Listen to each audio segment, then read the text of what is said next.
Olá, Masterfãs! Bem-vindos ao Master Tuts. Eu sou o Henrique Barros, arquiteto e criador do método Master no V-Ray for SketchUp. E na aula de hoje eu vou trazer as principais novidades do V-Ray 6.2.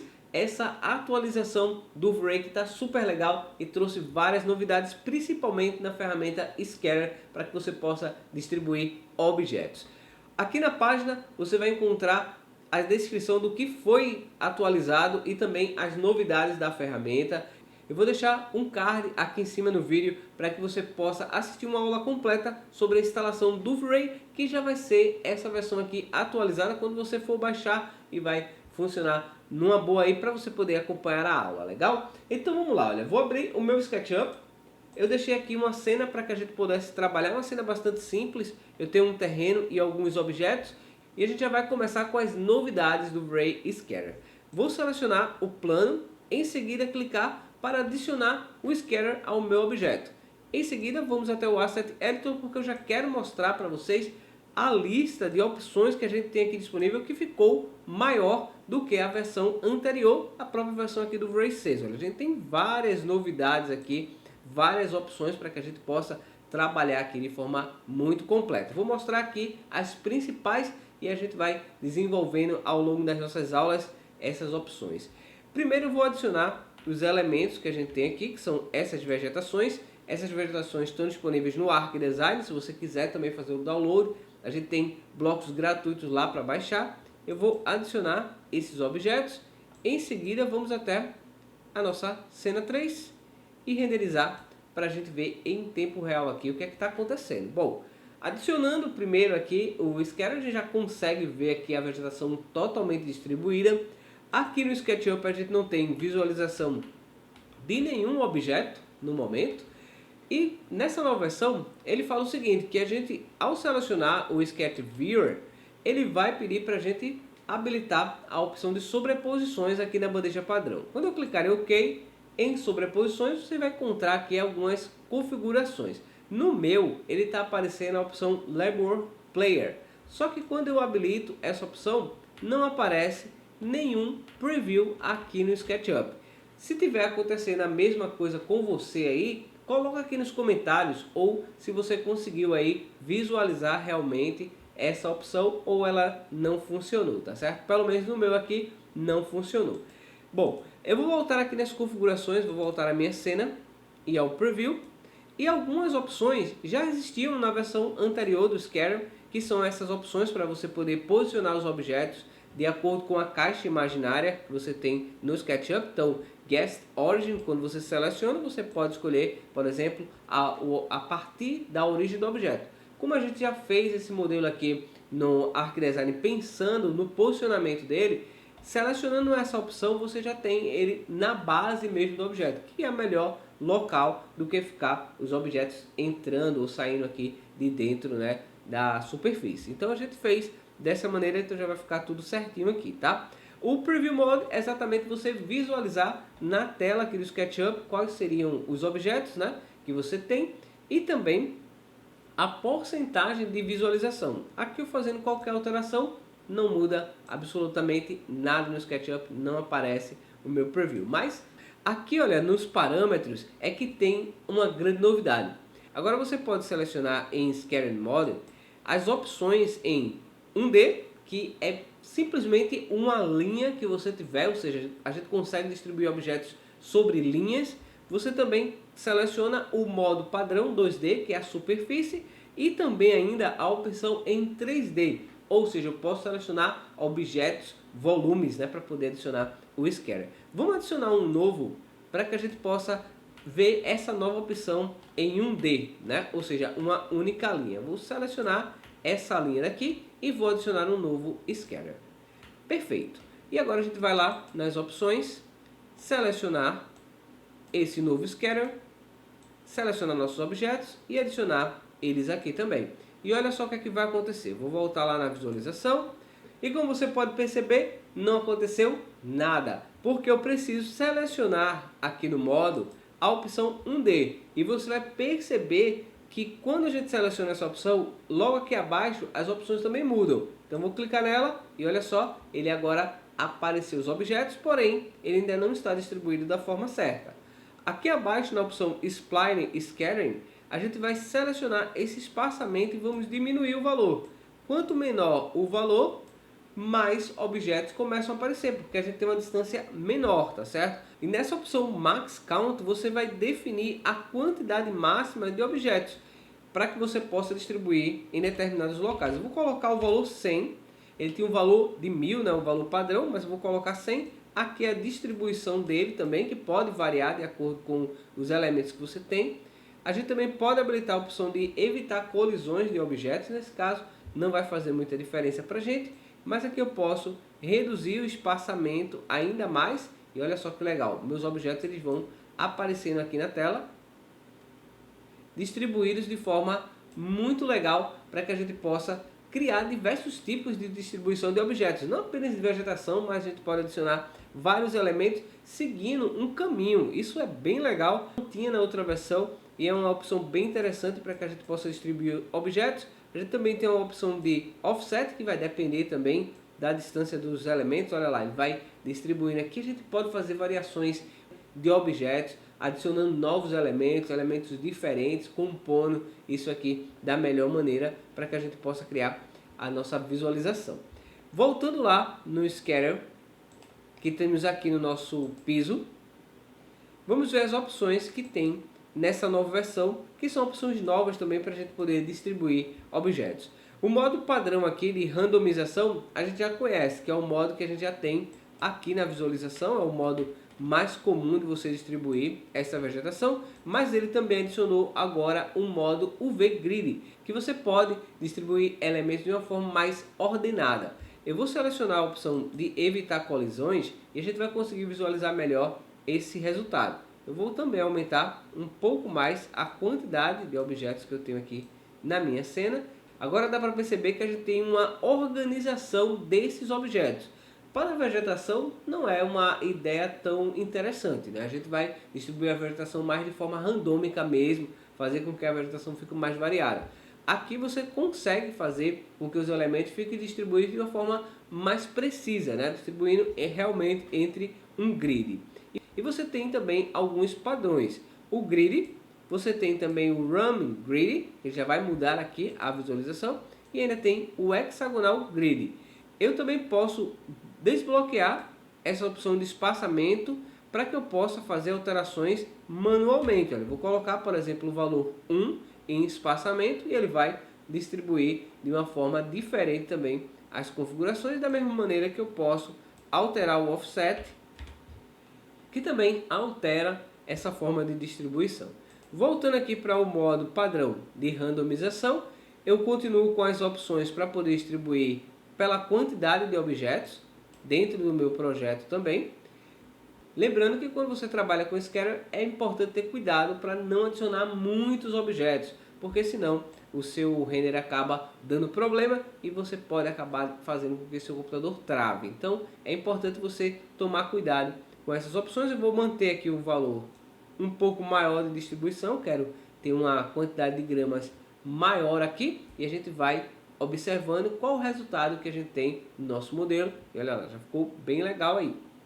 Aqui abaixo a gente também tem algumas opções para poder distribuir a nossa vegetação e principalmente a opção para poder escolher se eu quero a escala local ou a escala global da minha cena. Mas uma opção bem interessante que foi adicionada aqui é a seguinte, olha. A partir de agora eu também posso selecionar a distribuição a partir de determinados ângulos do meu modelo. Então vou aumentar um pouquinho aqui, olha, essa angulação e olha só que interessante. Eu posso ter a distribuição da vegetação apenas em determinadas partes do meu projeto de acordo com o ângulo que eu defini. Você vai perceber que a 90 graus eu não tenho basicamente nenhuma face nessa angulação, já que essa forma é muito orgânica. Então vou reduzir o valor e a gente espera um pouquinho para poder ver se realmente surgiu aqui algum elemento nessa angulação. E eu vou reduzindo para poder manter, olha lá, a distribuição da vegetação de acordo com os ângulos aqui, olha só. Aí já fica tudo bem diferente aí, tá certo? Lembrando que eu também posso adicionar aqui um mapeamento de densidade. Aqui em cima, olha, se eu selecionar essa opção e adicionar um mapa procedural, por exemplo, o mapa Noise, eu posso trabalhar na distribuição a partir também de um mapeamento sobre esse objeto. Então, vou alterar aqui, olha, a intensidade dele, vou aumentar o size, vou reduzir essa função phase para que a gente possa visualizar aqui e já vai mudando ali, olha, também, olha, como é que a distribuição da vegetação ela vai acontecer. Então, são muitas opções para que a gente possa randomizar esses materiais sobre a superfície, criando aí um modelo único na sua visualização, tá ok? Eu vou deletar esse mapeamento e logo aqui no final a gente também tem algumas opções de transformação, incluindo uma nova opção de randomização de translação. Essa opção aqui ela vai ser usada para você poder distribuir objetos quando a gente selecionar formas em 3D. Então eu posso girar também os objetos em outro ângulo, né? O ângulo de translação desse objeto na vertical. Isso também é bem legal para que a gente possa distribuir objetos, principalmente em paredes ou outros elementos. Eu vou até o final aqui, olha, e mostrar uma outra opção que foi adicionada nessa versão, que é a opção de adicionar um modificador através de uma área. Ou seja, se eu criar um elemento aqui no SketchUp, vou fazer um cubo grande assim, e colocar esse elemento para poder limitar a área onde eu quero que a vegetação esteja distribuída, ele vai fazer isso para a gente. Olha, eu vou colocar esse objeto bem aqui, vou colocar ele um pouquinho mais para baixo, deixando ele fazer um recorte realmente aqui na minha geometria. Vou aumentar ele mais um pouco, vou selecionar esse objeto, deixar ele como um grupo, em seguida adicionar um material que eu criei aqui para ele. Vou adicionar esse material caixa para que ele fique invisível ali na minha tela. Em seguida eu vou adicionar esse objeto aqui no meu Scatter no Area Modifiers. Vamos selecionar a visualização novamente do render. Agora eu tenho na minha visualização a área de vegetação limitada por esse cubo, mas eu posso selecionar na opção Operation Exclude para que eu possa excluir essa área da minha vegetação. Essa aqui é uma opção super legal porque eu posso pegar qualquer elemento, pode ser a minha construção, pode ser uma estrada, pode ser uma piscina, e limitar essa área para que o scatter não apareça ali. Algumas vezes a gente já fez alguns projetos onde a vegetação acabava invadindo a casa, invadindo o piso, aparecia dentro da piscina. Então com essa opção aqui você consegue recortar também elementos e você consegue deixar ele dessa maneira muito prática para que você possa distribuir a vegetação. Então aqui a gente viu as principais novidades do Scatter. Eu vou dar um stop na minha cena, vou fechar, vou deletar essa caixa e vou procurar aqui uma outra visualização. Vamos colocar aqui o render em tempo real, vamos posicionar a nossa cena aqui, acho que vai ficar legal nessa posição. E eu vou renderizar para a gente ver uma outra novidade que foi adicionada aqui no V-Ray 6.2. Essa novidade é uma opção de aberração cromática. E a aberração cromática é um defeito, na verdade, que toda a lente fotográfica possui, que vai variar de acordo com a distorção da luz quando ela é capturada. Então a gente consegue ver alguns efeitos. Aqui está um pouquinho mais exagerado na visualização, mas aqui mostra o efeito, olha, de uma forma bem mais interessante. Olha, a gente consegue perceber aqui que tem uma linha verde aparecendo desse lado e uma outra linha cor-de-rosa aparecendo desse lado aqui também. E esse efeito é um efeito comum de todas as lentes e você pode replicar esse efeito para poder dar um aspecto mais realista à sua fotografia também, tá? Embora seja um defeito, mas também é um efeito comum que pode acontecer. Você pode utilizar aqui no V-Ray agora a partir dessa versão. Selecionando Lens FX, a gente vai habilitar a opção e logo aqui abaixo a gente vai encontrar a configuração de aberração cromática. Eu vou ligar essa opção e a gente vai fazer um ajuste. Olha, se eu reduzir aqui o valor, a gente já vai começar a ver o efeito acontecendo aqui, olha, na nossa vegetação. Você pode ir controlando esse efeito. Eu vou deixar ele bem exagerado assim para que a gente possa ver bem o que é que acontece. Olha, ele já está mostrando aqui pra gente o efeito nessa visualização. Se eu aumentar aqui o valor, a gente vai perceber que ele vai tender mais para o azul, tá vendo? Olha só, se eu coloco ele com valor negativo, ele tende mais para o vermelho e amarelo. Se eu levo ele para o lado mais positivo, ele vai tender mais para o azul nesse ponto aqui. Então a gente pode ajustar, vou deixar um valor bem pequeno mesmo aqui, olha, para que a gente possa adicionar o efeito.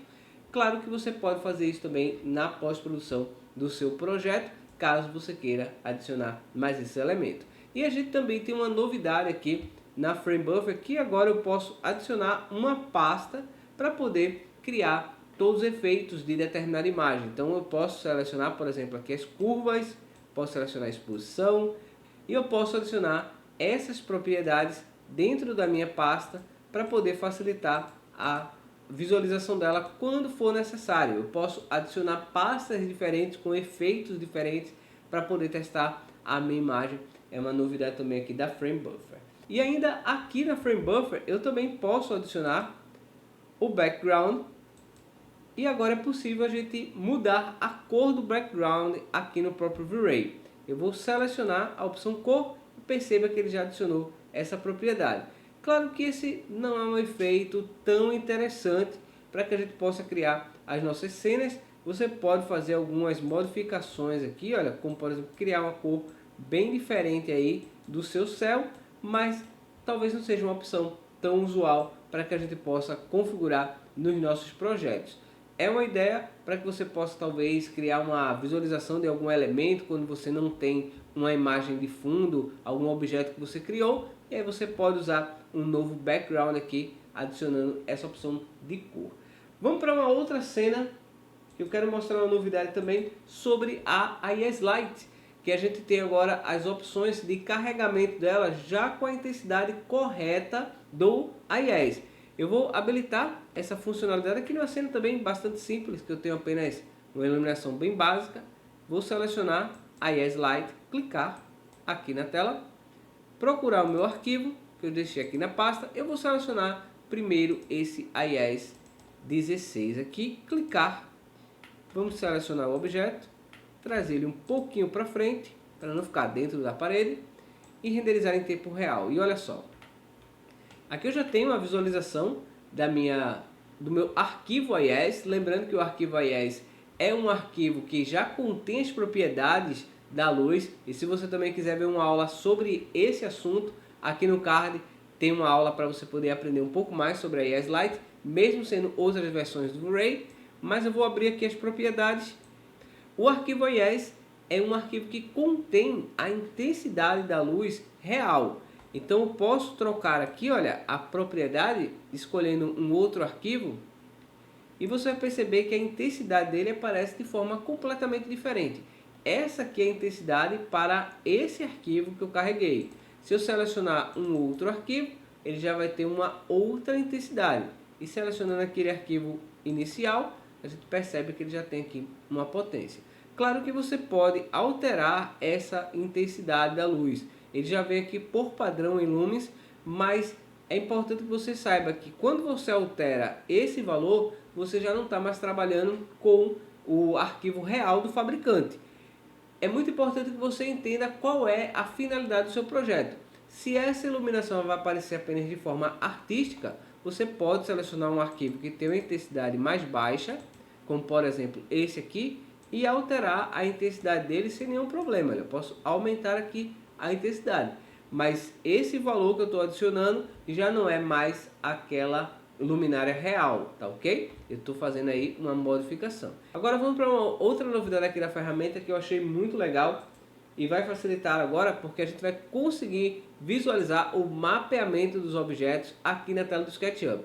Antigamente a gente aplicava o material e ele aparecia como a opção Helper do V-Ray, mas agora eu posso adicionar um mapa procedural e ele vai aparecer o mapeamento aqui na tela para a gente poder trabalhar. Então vamos lá, olha, vou abrir as configurações, já tem um material aqui aplicado ao meu objeto, vou selecionar o slot e eu vou escolher o mapa procedural, por exemplo, esse mapa Tiles, e olha lá que legal, ele já apareceu o mapeamento aqui na minha tela. Visualizando no render, a gente vai perceber que ele tem exatamente a mesma propriedade, olha. Então, o que eu fizer de mudança aqui, ele vai automaticamente modificar. Então, eu vou aumentar um pouco a quantidade horizontal aqui de objetos e olha lá, ele já fez essa mudança aqui pra gente. Aqui em cima ele não está encontrando corretamente porque são dimensões diferentes. Tudo bem, a gente geralmente não vai fazer um objeto dessa maneira, mas ele já tem aí uma coisa bem legal, tá certo? A gente também tem aqui todas as opções para poder modificar e essas configurações elas são as mesmas da opção de mapeamento aqui Tiles, mas você consegue fazer essa alteração visível aqui na tela, bem legal para que você possa fazer modificações. Eu posso usar praticamente qualquer mapa procedural, nem todos eles vão ter essa propriedade de visualização, tá certo? Mas a maioria já vai funcionar aí para a gente poder alterar. Eu vou selecionar, por exemplo, aqui o Noise e a gente vai ver aqui na tela, olha lá. A gente consegue ver, ter a visualização dele aqui e também ter os ajustes que a gente vai trabalhar. Isso é bem legal porque agora a gente pode saber exatamente como é que o Noise vai ficar distribuído sobre o objeto. Da mesma maneira também o mapa procedural gradiente, que era bem difícil a gente conseguir trabalhar com ele, já que ele não mostrava basicamente nada. Então, olha, vou escolher aqui o formato, né, o tipo, né, do eixo V, vou aumentar aqui essa interpolação e a gente consegue perceber como é que ele vai ser distribuído aqui. Olha, eu posso fazer diferentes tipos de mapeamentos para o meu objeto. Por exemplo, colocar uma cor diferente aqui, ou fazer uma textura nessa parte e aqui uma outra textura. Então dá para a gente fazer várias modificações no nosso objeto. Essas são as principais novidades dessa versão do Ray 6.2 para o SketchUp. Se você ficou com alguma dúvida ou quer que a gente fale um pouco mais sobre qualquer uma dessas opções, deixa aqui nos comentários.